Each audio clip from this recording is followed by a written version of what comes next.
On 30th of January, the heads of African Union member states will cast their vote for the new African Union Commission chairperson in Addis Ababa, Ethiopia, a position that has attracted 5 candidates: Equatorial Guinea's Foreign Minister Agapito Mbamokui, Chad's Moussa Faki Mahamat, Senegal's Abdoulaye Bathily, Botswana's Pelonomi Venson Moitoi, and Kenya's Foreign Affairs Minister Ambassador Amina Mohammed.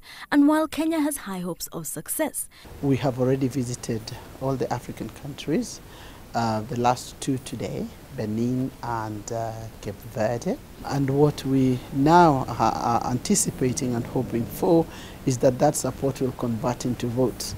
Experts say there are several variables that could influence the outcome of the vote. Africa's countries are divided into 5 regional blocs. Each country, however, holds just 1 vote. ECOWAS, which represents Western African countries, has 15 countries under it, translating to 15 votes. Eastern Africa has 14, while Central Africa has 9 votes. Southern African states have 10 votes, while Northern African countries have 5, all adding up to 53.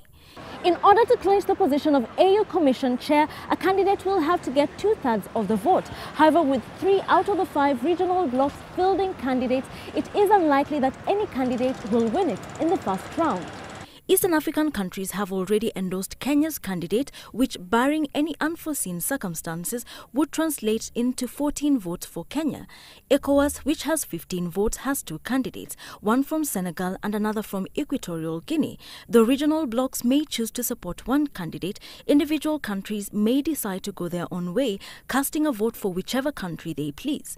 In the case of ECOWAS, the 2 countries' candidates likely to split the region's 15 votes. The South African Development Community has 10 votes and will be supporting Botswana's candidate, while North Africa is not fielding any candidate for the position, leaving it free to support anyone. The divide between Anglophone and Francophone countries may also affect voting, with Francophone countries calling for support for one of their own after the departure of a commission chairperson from an Anglophone country. And in this case, we have Professor Bathily, who is a very strong contender. There is also the Moussa, who is from Chad. Chad is also Francophone, and the Francophone is divided because of these 2 candidates. And so the conference candidates then becomes Amina. Once the voting begins on Monday, the candidate with the least votes in the first round will bow out, paving the way for another round and a reorganization of support until one candidate secures the seat. In order to garner 34 votes, it would require that you have a footprint from across the continent, and the idea is that you're actually an embodiment of the entire continent. But if none garners the requisite 2/3 vote, if it got to a point where there was one person and they did not garner 34%, the election would be stalled. That is exactly what happened in Kigali.